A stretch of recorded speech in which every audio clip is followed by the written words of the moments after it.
보고사항은 회의록에 게재하도록 하겠습니다.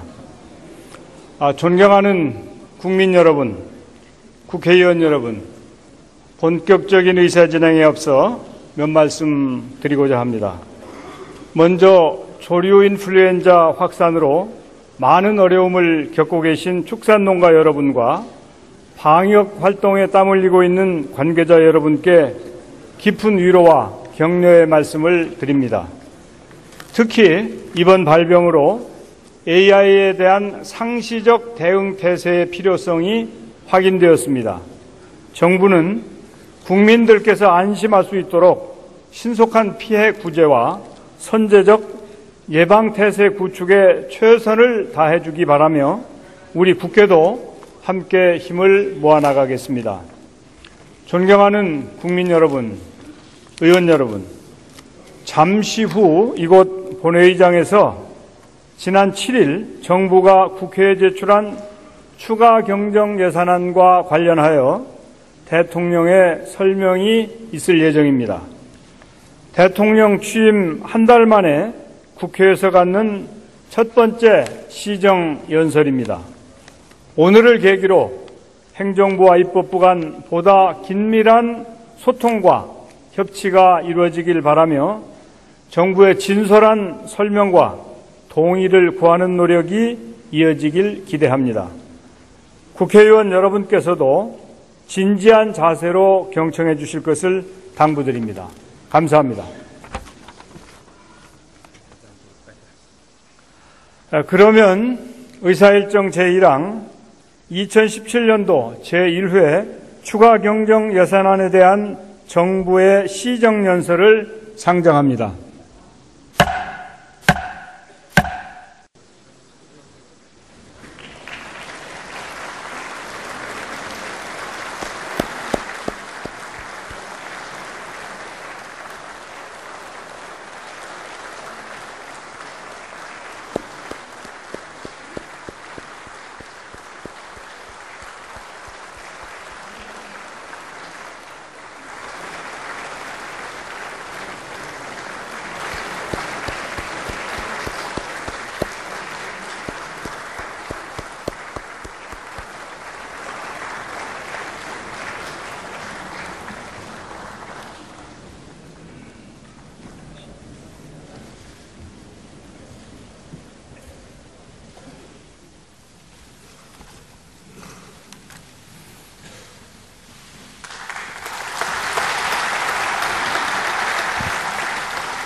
하면 되는가요?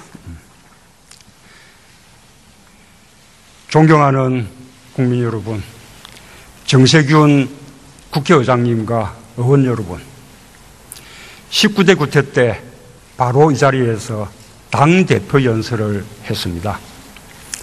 20대 국회에서 인사드리는 것은 처음이지만 19대 국회에서 함께 활동했던 분들이 많아서 친근한 동료의식을 가지고 있습니다.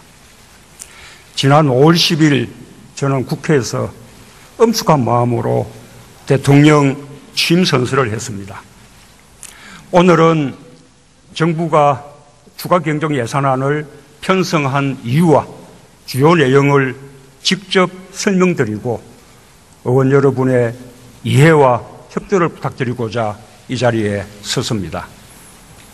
역대 가장 빠른 시기의 시정연설이자 사상 최초의 추경 시정연설이라고 들었습니다. 국회와 더 긴밀하게 소통하고 협치하고자 하는, 그리고 또 국회를 존중하고자 하는 저의 노력으로 받아들여 주십시오. 그러나 그보다 더 주목해 주시기를 바라는 것은 일자리 추경의 절박성과 시급성입니다. 한 청년이 있습니다.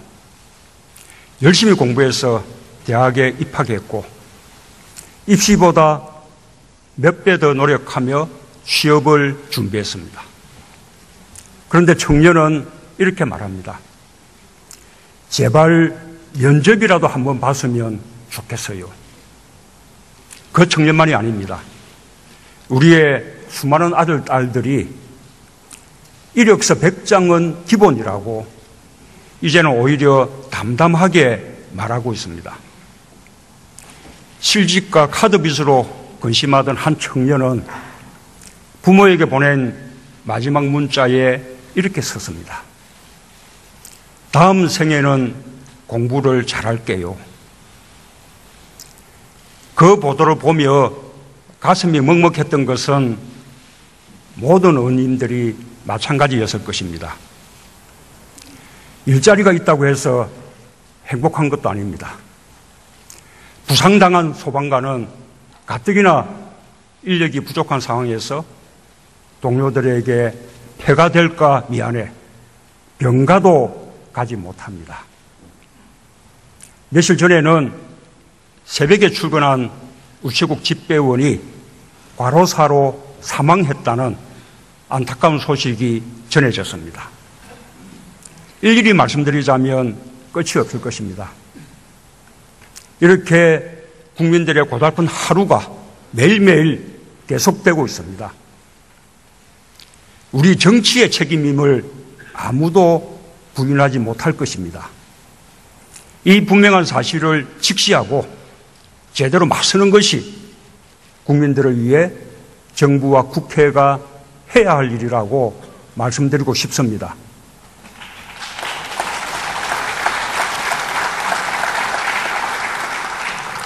존경하는 국민 여러분, 의원 여러분, 국민의 삶이 고단한 근본 원인은 바로 일자리입니다. 누구나 아시는 바와 같이 지금 우리의 고용 상황이 너무나 심각합니다. 그래서 지난 대선 때 우리 모두는 방법론에는 차이가 있었지만 좋은 일자리 많이 만들기가 우리 경제의 가장 시급한 과제라는데 인식을 같이 했습니다.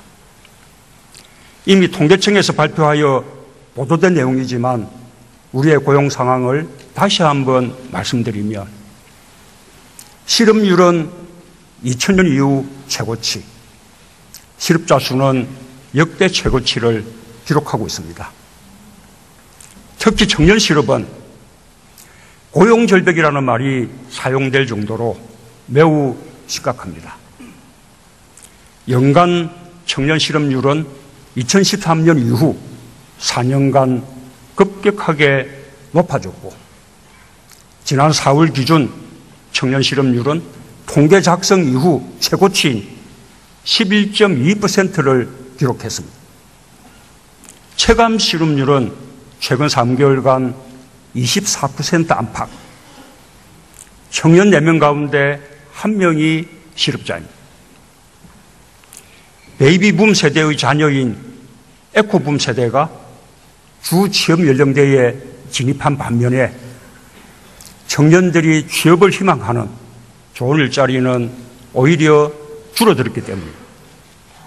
이에 대한 특단의 대책이 시급히 마련되지 않으면 에코붐 세대의 주 취업 연령대 진입이 계속되는 동안 청년 실업은 국가 재난 수준으로 확대될 것이고 우리는 한 세대 청년들의 인생을 잃어버리게 될 것입니다. 저출산 고령화 대책도 아무리 많은 예산을 투입하더라도 지금까지 우리가 경험했듯이 실효성을 거두기가 어려울 것입니다. 소득 분배 악화 상황도 대단히 심각합니다. 소득 하위 20%에 해당하는 1분위 계층의 소득이 2016년에 무려 5.6%나 줄었습니다. 반면에 같은 기간 상위 20% 계층의 소득은 2.1% 늘었습니다. 이러한 추세는 금년 1, 4분기에도 지속되고 있습니다. 제일 잘 사는 계층과 못 사는 계층 간의 소득 격차가 더 벌어졌습니다. 특히 주목할 것은 1분위 계층의 소득 감소가 5분기 동안 1년 넘게 지속되고 있다는 사실입니다. 일시적인 현상이 아닙니다. 수출 대기업 중심의 경제 지표는 좋아지고 있는데 시장 상인이나 영세 자영업자, 중소기업 등은 외환위기 때보다 경기가 더 나쁘다고 호소합니다. 실제로 도소매, 음식 숙박업 같은 서비스업은 지난 1, 4분기에 마이너스 성장을 기록했습니다. 국민들의 지갑이 얇아지니 쓰는 돈이 줄어들었습니다. 시장이며 식당은 장사가 안 되니 종업원을 고용할 수가 없습니다. 그러니 주로 저소득층이 종사하던 일자리가 줄어듭니다. 앞서 말씀드린 1분위 계층의 소득이 감소하게 된 이유입니다. 극심한 내수불황 속에서 제일 어려운 계층이 벼랑 끝으로 몰렸습니다. 우리나라의 경제 불평등 정도는 이미 세계적으로 심각한 수준입니다. 상위 10%가 전체 소득 가운데 차지하는 비중이 50%, 절반에 육박합니다. 통계상으로는 OECD 국가 가운데 미국에 이어 2등입니다.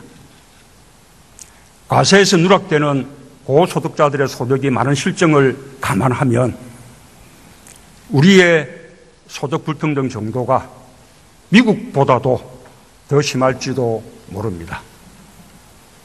그런 터에 잘 사는 사람들은 더 잘 살게 되고 못 사는 사람들은 더 못 살게 되는 현상이 가속화되는 것은 참으로 우려해야 할 일입니다. 이런 흐름을 바로잡지 않으면 대다수 국민은 행복할 수 없습니다. 지속적인 성장도 어렵습니다. 통합된 사회로 갈 수도 없습니다. 민주주의도 실질이나 내용과는 거리가 먼 형식에 그치게 됩니다. 시민들이 투표에 참여하는 대의민주주의에 만족하지 못하고 거리로 나서게 되는 근본 이유가 바로 여기에 있다고 저는 생각합니다. 해법은 딱 하나입니다. 좋은 일자리를 늘리는 것입니다. 고용 없는 성장이 계속되는 것을 막아야 합니다. 성장의 결과 일자리가 생겨나는 것이 아니라 일자리를 늘려 성장을 이루는 경제 패러다임의 대전환이 필요합니다.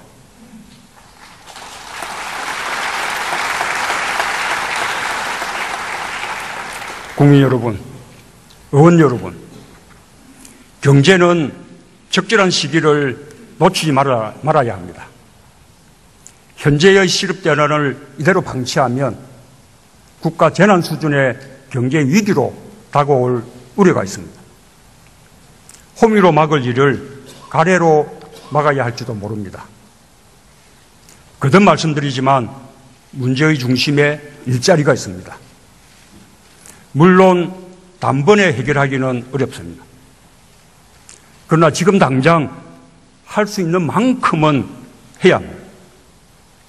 추경을 편성해서라도 고용을 개선하고 소득 격차가 더 커지는 것을 막아야 합니다.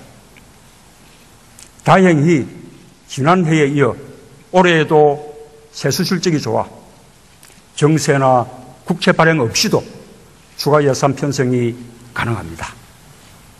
이렇게 대응할 여력이 있는데도 손을 놓고 있는다면 정무의 직무유기이고 나아가서는 우리 정치의 직무유기가 될 것입니다.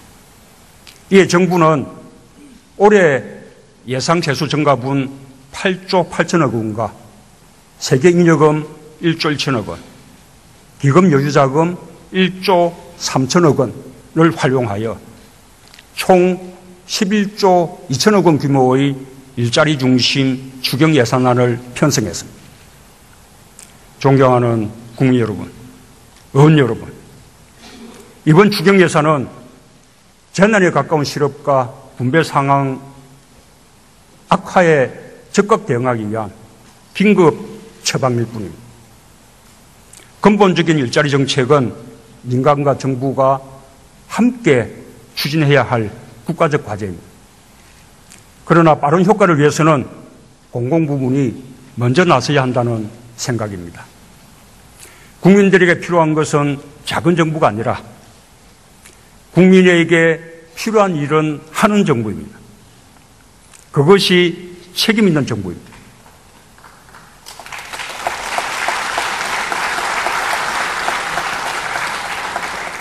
일자리 대책, 이번 하반기부터 바로 시작할 수 있도록 의원님들께서 협력해 주시기를 부탁드립니다. 우선 시급한 취약계층의 생활 안정에도 도움이 될 것이라고 판단합니다. 정부의 이러한 노력이 마중물이 되어 민간 부문의 일자리 창출 노력이 촉진되기를 특별히 기대하고 요청합니다.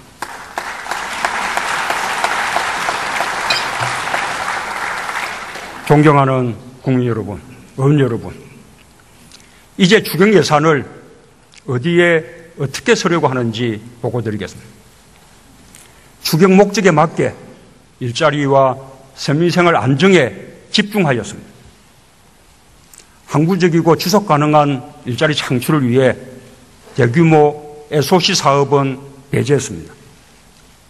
대신 육아휴직급여, 국공립 어린이집 확대 등 지난 대선에서 각 당이 내놓은 공통 공약을 최대한 반영했습니다.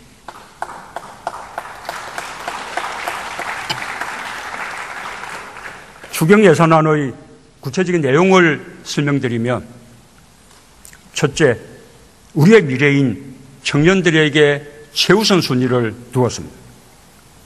공공부문에서 일자리를 만들거나 취업과 창업을 돕는 예산입니다. 정부가 직접 고용하는 일자리는 두 가지를 고려했습니다. 안전, 복지, 교육 등 국민 모두를 위한 민생 서비스 향상에 기여하면서 동시에 충원이 꼭 필요했던 현장 중심의 인력으로 한정했습니다. 먼저 소방관입니다. 2교대에서 3교대로 전환되었지만 그에 따른 인원 정원이 없었습니다. 법정 인원에 비해 특급시 수가 부족해 소방차와 119 구조 차량이 탑승 인력조차 제대로 채우지 못하고 있습니다. 그로 인해 지난 태풍 때 구조대원이 부족해 대체 투입되었던 구급대원이 순직한 안타까운 일도 있었습니다. 다음은 복지공무원입니다. 올해 초 한 달 간격으로 3명의 복지공무원이 스스로 목숨을 끊은 일이 있을 정도로 살인적인 업무량과 감정 노동에 시달리고 있습니다. 근로감독관도 부족합니다. 감독관 1명이 근로자 1만 2천여 명, 사업장 1,500여 개를 담당하고 있는 실정입니다. 최저임금 위반이나 아르바이트비 체불 등은 단속할 엄두조차 내지 못합니다. 그 밖에도 경찰관, 부사관, 군무원, 집배원, 가축 방류관, 방역관 등까지 합쳐서 국민 안전과 민생 현장에서 일할 중앙과 지방 공무원 1만 2천 명을 충원해 민생 서비스를 개선하겠습니다. 보육교사, 노인 돌봄 서비스, 치매 관리 서비스, 아동 안전 지킴이 등 민간이 고용하는 공공부문 일자리도 지원하고자 합니다. 추경이 통과되면 취약계층의 생활 안정을 위해 필요한 사회 서비스 분야에서 2만 4천 개의 일자리를 늘릴 수 있습니다. 이상의 공공부문 일자리는 사실상 청년 일자리입니다. 청년들이 선호하는 일자리인 동시에 민생 수요에 비해 수가 부족했던 현장 인력을 확충하는 것인 만큼 청년 실업 해소와 민생사회 서비스 향상의 일석이조 효과가 기대됩니다.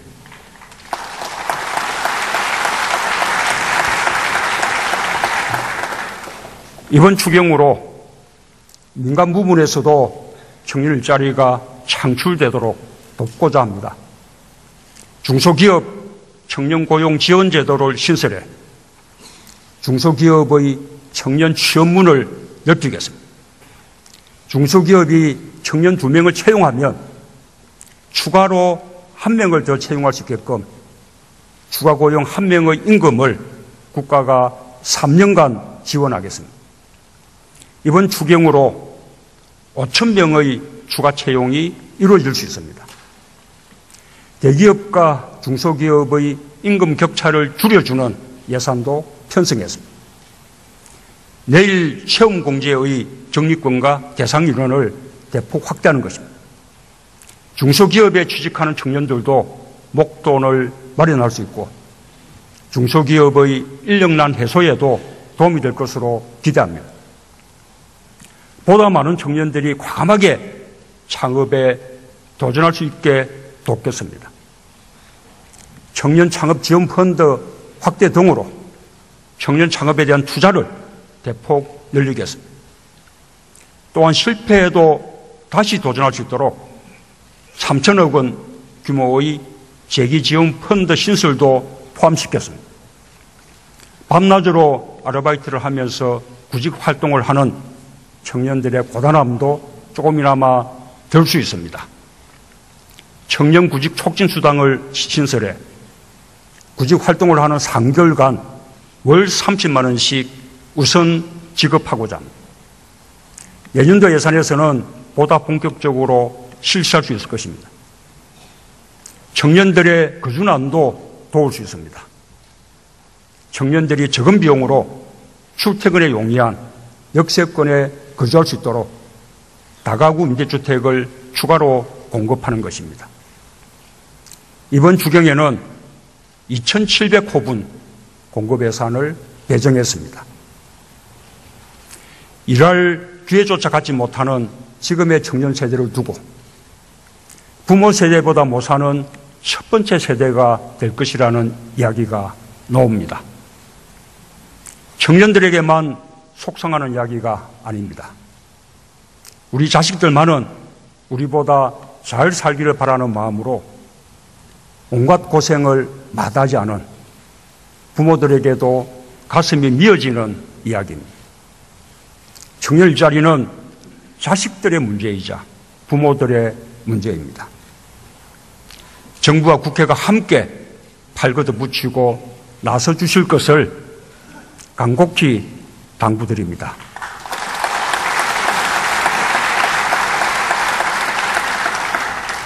둘째, 여성들에게 일할 기회를 늘려주고 가정의 행복을 돕는 예산입니다. 육아휴직을 해도 경제적 어려움을 느끼지 않도록 출산 첫 3개월의 육아휴직 급여를 최대 2배까지 늘리도록 했습니다. 육아휴직은 끝났는데 당장 아이를 돌봐줄 사람이 없으면 눈앞이 캄캄해집니다. 여성 경력 단절은 여성과 가정, 국가의 모두 손실입니다. 국공립 어린이집을 올해 예정한 지원 규모보다 2배 늘려 360개를 신규 설치함으로써 부모들의 육아 부담을 덜어드리겠습니다. 민간 어린이집이 없는 지역에 신설하거나 운영이 어려운 민간 어린이집을 국공립으로 전환하는 방법 등으로 민간과 상생할 수 있을 것입니다. 어린이집 보조교사, 대체교사를 늘리면 일자리도 늘고 교사들도 법정 근로시간을 지킬 수 있습니다. 아이들도 더 많은 보살핌을 받을 수 있습니다. 5,000명을 충원하는 예산을 배정했습니다. 다시 일하고 싶은 여성들이 보다 쉽게 일자리를 찾도록 돕는 예산도 있습니다. 세일센터에 창업 매니저와 취업 설계사를 새로 배치하고 직업 교육 과정을 확대하는 예산을 배정했습니다. 미세먼지는 아이 키우는 부모들의 가장 큰 걱정거리가 되었습니다. 전국 모든 초등학교에 미세먼지 측정 장치를 설치할 수 있도록 예산을 배정했습니다.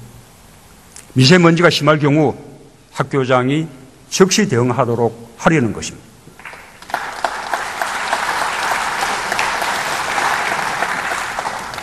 셋째, 어르신들의 일자리와 건강을 위한 예산입니다. 어르신들도 건강이 허락하는 한 일을 할 수 있어야 활기찬 노후를 보낼 수 있습니다. 노인 빈곤율과 자살률이 OECD 최하위에 머물고 있는 불명예와 불효 반드시 해결해야 합니다. 우선 노인 공공 일자리를 3만 개 늘리고 일자리 수당을 월 22만 원에서 월 27만 원으로 인상하는 예산을 반영했습니다. 은퇴자의 기술과 경험이 청년 창업자들과 만나면 어르신 일자리도 늘리고 청년 창업도 도울 수 있습니다. 청년 창업자와 공동 창업으로 어르신들의 지혜와 경륜을 살리는 일자리를 만들도록 했습니다. 치매는 국민 모두의 공포입니다. 어르신들도 가족들도 그 고통을 혼자 감당해서는 안 됩니다. 치매 국가 책임제 하루라도 빨리 시작해야 합니다. 전국 통틀어 47개소에 불과한 치매 안심센터를 252개로 늘리는 예산을 배정했습니다. 전국 모든 시군구에 치매 안심센터가 설치되면 치매 상담은 물론 조기 검진을 통해 치매를 예방하고 환자와 가족의 부담을 줄여드릴 것입니다.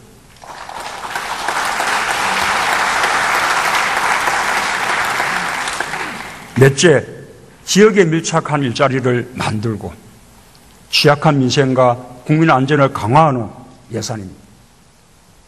도시재생 유들사업, 하수광거 정비 등 낙후한 주거 환경을 개선하는 예산을 배정했습니다. 지역에서 일자리를 늘리면서 주민들 삶의 질을 개선하는 사업입니다.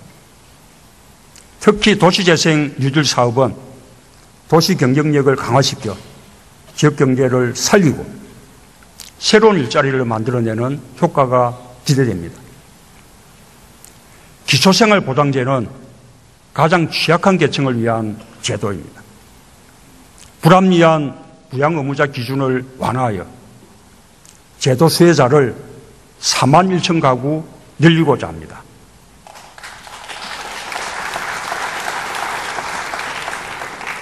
구의역 사고 같은 비극은 다시 없어야 합니다. 스크린도어 안전보호벽을 개선하는 예산을 배정했습니다. 국민 안전을 강화하는 동시에 관련 업종의 일자리 창출에 기여할 것입니다. 마지막으로 이번 추경으로 지방자치단체의 지방교부세와 지방교육재정교부금이 총 3조 5천억 원 지원됩니다. 지방정부들도 이번 추경의 효과가 극대화될 수 있도록 지원 예산을 일자리 정책과 일자리 창출 효과가 있는 민생 관련 사업에 중점 사용해 줄 것을 특별히 당부드립니다.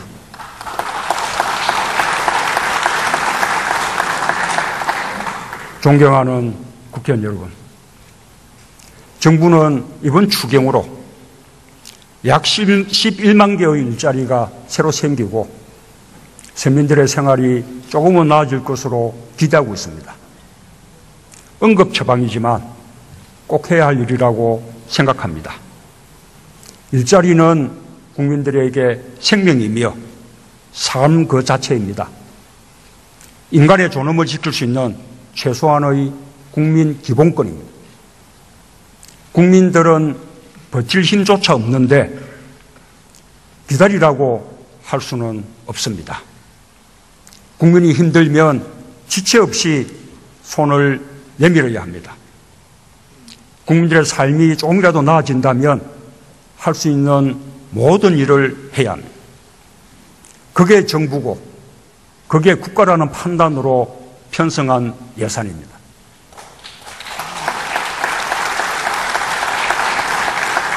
국회가 함께해 주시길 바람하지 않습니다. 국회는 올해 초 환경미화원을 직접 고용했습니다. 일자리 문제 해결을 위한 선도적인 노력을 국회가 먼저 시작했습니다. 저도 단단히 마음먹고 있습니다. 단 1원의 예산도 일자리와 연결되게 만들겠다는 각오입니다. 정부의 모든 정책 역량을 일자리에 집중할 것입니다.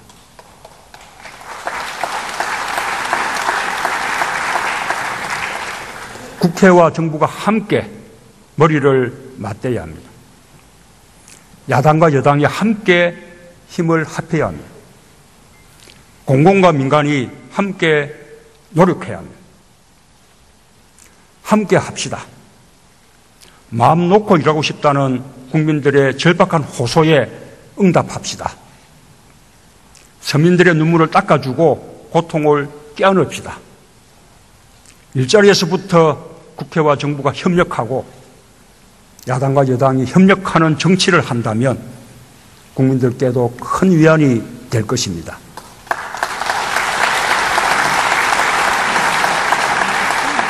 이번 추경이 빠른 시일 내에 통과되어 기대한 효과를 낼 수 있도록 적극적인 협력을 요청합니다. 정부는 국회가 추경을 확정하는 대로 바로 집행이 이루어질 수 있도록 사전 준비에 만전을 다하겠습니다. 정부는 비상시국에 인수위 없이 출범한 상황에서 국정공백을 최소화하기 위해 최선을 다하고 있습니다. 조속히 국정을 정상화할 수 있도록 국회의 협력을 부탁드립니다. 저와 정부도 국회를 존중하면서 허심탄회하게 대화하고 협의해 나가겠습니다. 감사합니다.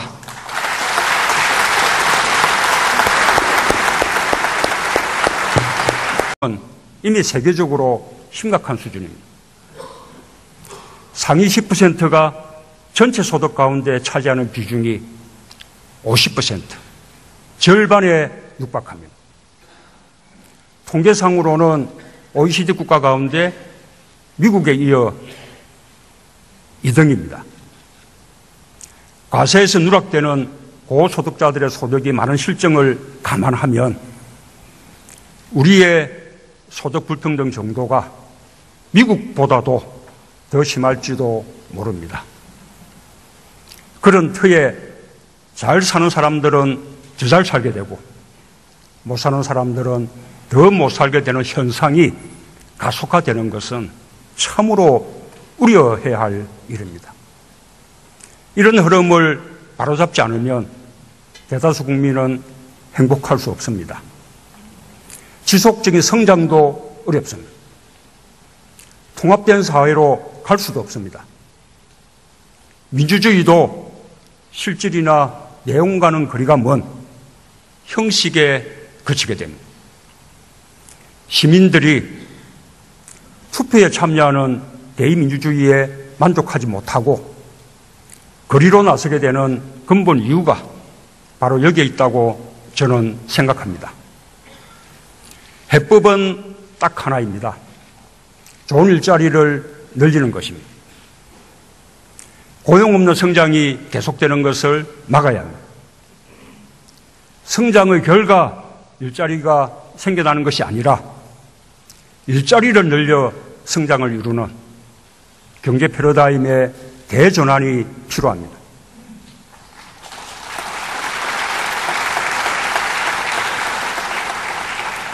국민 여러분, 의원 여러분, 경제는 적절한 시기를 놓치지 말아야 합니다. 현재의 시급 대란을 이대로 방치하면 국가 재난 수준의 경제 위기로 다가올 우려가 있습니다. 호미로 막을 일을 가래로 막아야 할지도 모릅니다. 거듭 말씀드리지만 문제의 중심에 일자리가 있습니다. 물론 단번에 해결하기는 어렵습니다. 그러나 지금 당장 할 수 있는 만큼은 해야 합니다. 추경을 편성해서라도 고용을 개선하고 소득 격차가 더 커지는 것을 막아야 합니다. 다행히 지난해에 이어 올해에도 세수 실적이 좋아 정세나 국채 발행 없이도 추가 예산 편성이 가능합니다. 이렇게 대응할 여력이 있는데도 손을 놓고 있는다면 정무의 직무유기이고 나아가서는 우리 정치의 직무유기가 될 것입니다. 이에 정부는 올해 예상 세수 증가분 8조 8천억 원과 세계잉여금 1조 1천억 원, 기금 여유자금 1조 3천억 원을 활용하여 총 11조 2천억 원 규모의 일자리 중심 추경 예산안을 편성했습니다. 존경하는 국민 여러분, 의원 여러분, 이번 추경 예산 지난 5월 10일 저는 국회에서 엄숙한 마음으로 대통령 취임 선서를 했습니다. 오늘은 정부가 추가 경정 예산안을 편성한 이유와 주요 내용을 직접 설명드리고 의원 여러분의 이해와 협조를 부탁드리고자 이 자리에 섰습니다. 역대 가장 빠른 시기에 시정연설이자 사상 최초의 추경 시정연설이라고 들었습니다. 국회와 더 긴밀하게 소통하고 협치하고자 하는, 그리고 또 국회를 존중하고자 하는 저의 노력으로 받아들여 주십시오. 그러나 그보다 더 주목해 주시기를 바라는 것은 일자리 추경의 절박성과 시급성입니다. 한 청년이 있습니다. 열심히 공부해서 대학에 입학했고 입시보다 몇 배 더 노력하며 취업을 준비했습니다. 그런데 청년은 이렇게 말합니다. 제발 면접이라도 한번 봤으면 좋겠어요. 그 청년만이 아닙니다. 우리의 수많은 아들, 딸들이 이력서 100장은 기본이라고 이제는 오히려 담담하게 말하고 있습니다. 실직과 카드빚으로 근심하던 한 청년은 부모에게 보낸 마지막 문자에 이렇게 썼습니다. 다음 생에는 공부를 잘할게요. 그 보도를 보며 가슴이 먹먹했던 것은 모든 의원님들이 마찬가지였을 것입니다. 일자리가 있다고 해서 행복한 것도 아닙니다. 부상당한 소방관은 가뜩이나 인력이 부족한 상황에서 동료들에게 폐가 될까 미안해 병가도 가지 못합니다. 며칠 전에는 새벽에 출근한 우체국 집배원이 과로사로 사망했다는 안타까운 소식이 전해졌습니다. 일일이 말씀드리자면 끝이 없을 것입니다. 이렇게 국민들의 고달픈 하루가 매일매일 계속되고 있습니다. 우리 정치의 책임임을 아무도 부인하지 못할 것입니다. 이 분명한 사실을 직시하고 제대로 맞서는 것이 국민들을 위해 정부와 국회가 해야 할 일이라고 말씀드리고 싶습니다.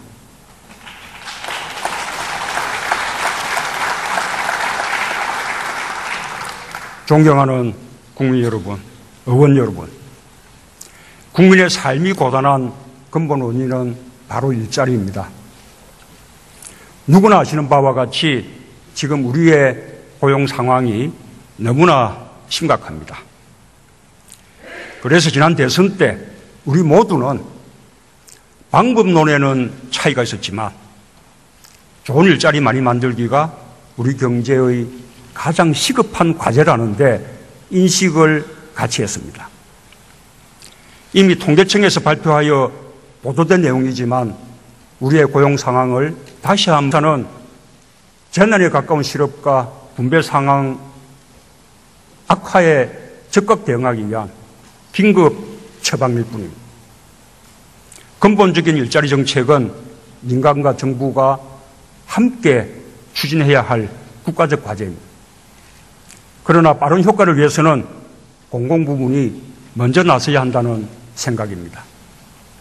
국민들에게 필요한 것은 작은 정부가 아니라 국민에게 필요한 일은 하는 정부입니다. 그것이 책임 있는 정부입니다.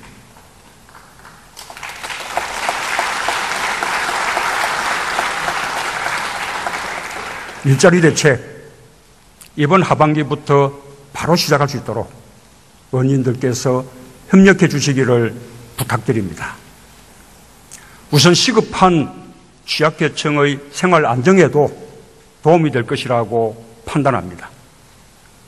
정부의 이러한 노력이 마중물이 되어 민간 부문의 일자리 창출 노력이 촉진되기를 특별히 기대하고 요청합니다.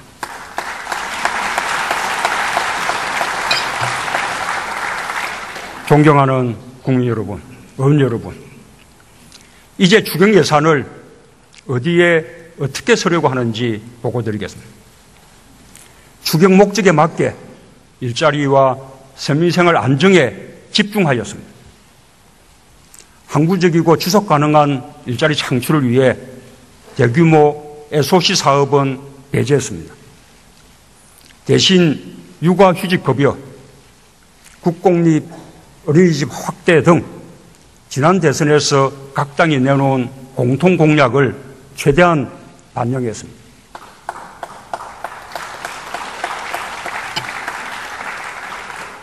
추경 예산안의 구체적인 내용을 설명드리면, 첫째, 우리의 미래인 청년들에게 최우선 순위를 두었습니다. 공공부문에서 일자리를 만들거나 취업과 창업을 돕는 예산입니다. 정부가 직접 고용하는 일자리는 두 가지를 고려했습니다. 안전, 복지, 교육 등 국민 모두를 위한 민생 서비스 향상에 기여하면서 동시에 충원이 꼭 필요했던 현장 중심의 인력으로 한정했습니다. 먼저 소방관입니다. 2교대에서 3교대로 전환되었지만 그에 따른 인원 정원이 없었습니다. 법정 인원에 비해 특급시 수가 부족해 소방차와 119 구조 차량이 탑승 인력조차 제대로 채우지 못하고 있습니다. 그로 인해 지난 태풍 때 구조대원이 부족해 대체 투입되었던 구급대원이 순직한 안타까운 일도 있었습니다.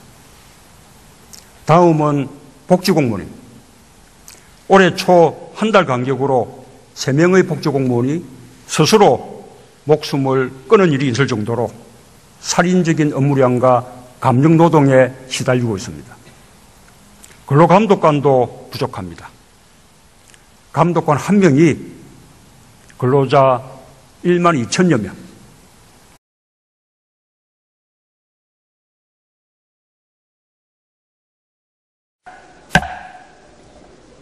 보고사항은 회의록에 게재하도록 하겠습니다.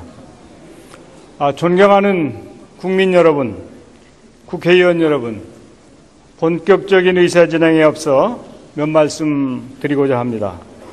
먼저 조류 인플루엔자 확산으로 많은 어려움을 겪고 계신 축산농가 여러분과 방역 활동에 땀 흘리고 있는 관계자 여러분께 깊은 위로와 격려의 말씀을 드립니다.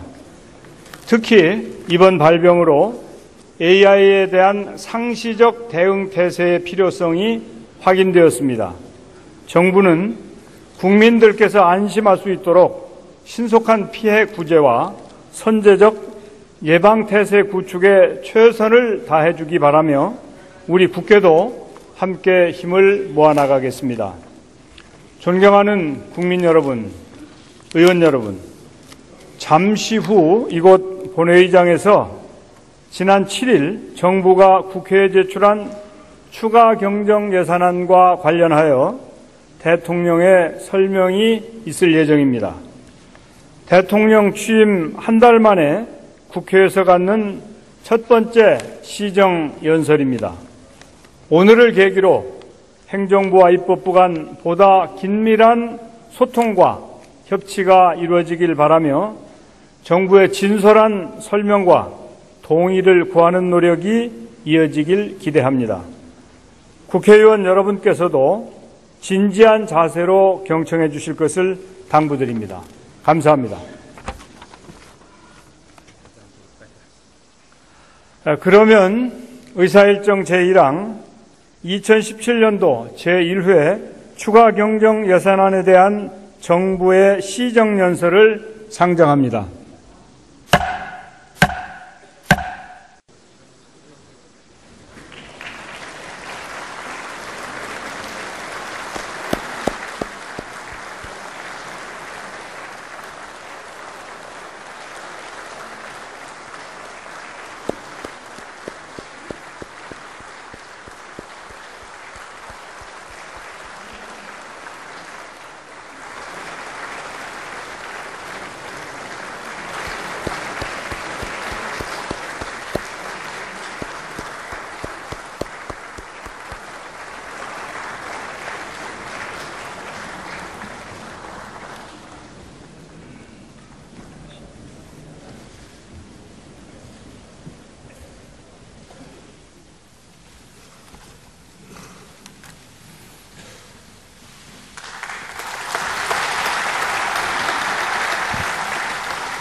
감사하면 되는가요?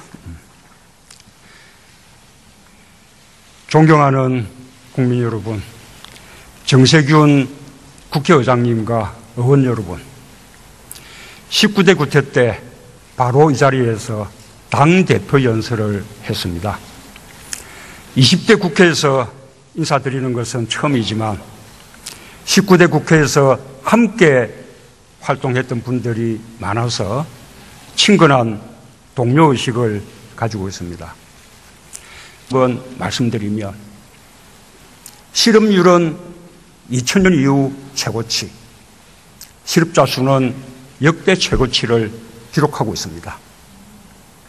특히 청년 실업은 고용절벽이라는 말이 사용될 정도로 매우 심각합니다. 연간 청년 실업률은 2013년 이후 4년간 급격하게 높아졌고 지난 4월 기준 청년 실업률은 통계 작성 이후 최고치인 11.2%를 기록했습니다.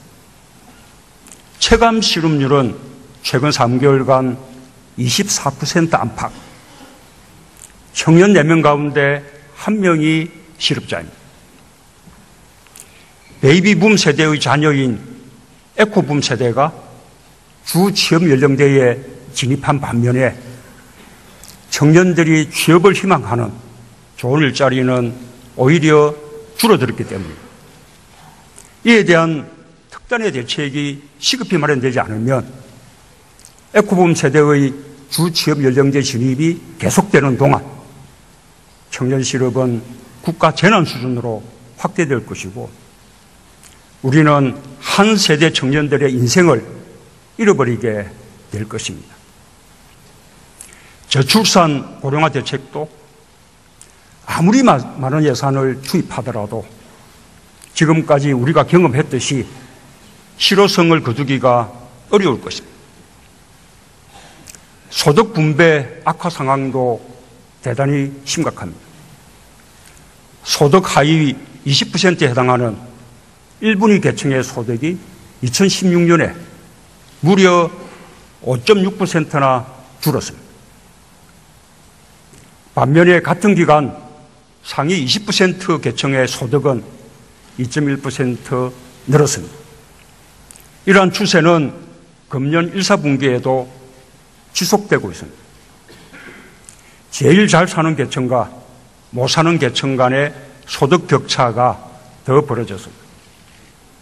특히 주목할 것은 1분위 계층의 소득 감소가 5분기 동안 1년 넘게 지속되고 있다는 사실입니다. 일시적인 현상이 아닙니다. 수출 대기업 중심의 경제 지표는 좋아지고 있는데 시장 상인이나 영세 자영업자, 중소기업 등은 외환위기 때보다 경기가 더 나쁘다고 호소합니다. 실제로 도소매, 음식 숙박업 같은 서비스업은 지난 1, 4분기에 마이너스 성장을 기록했습니다. 국민들의 지갑이 얇아지니 쓰는 돈이 줄어들었습니다. 시장이며 식당은 장사가 안 되니 종업원을 고용할 수가 없습니다. 그러니 주로 저소득층이 종사하던 일자리가 줄어듭니다. 앞서 말씀드린 1분 1계층의 소득이 감소하게 된 이유입니다. 극심한 내수불황 속에서 제일 어려운 계층이 벼랑 끝으로 몰렸습니다. 우리나라의 경제 불평등 정도는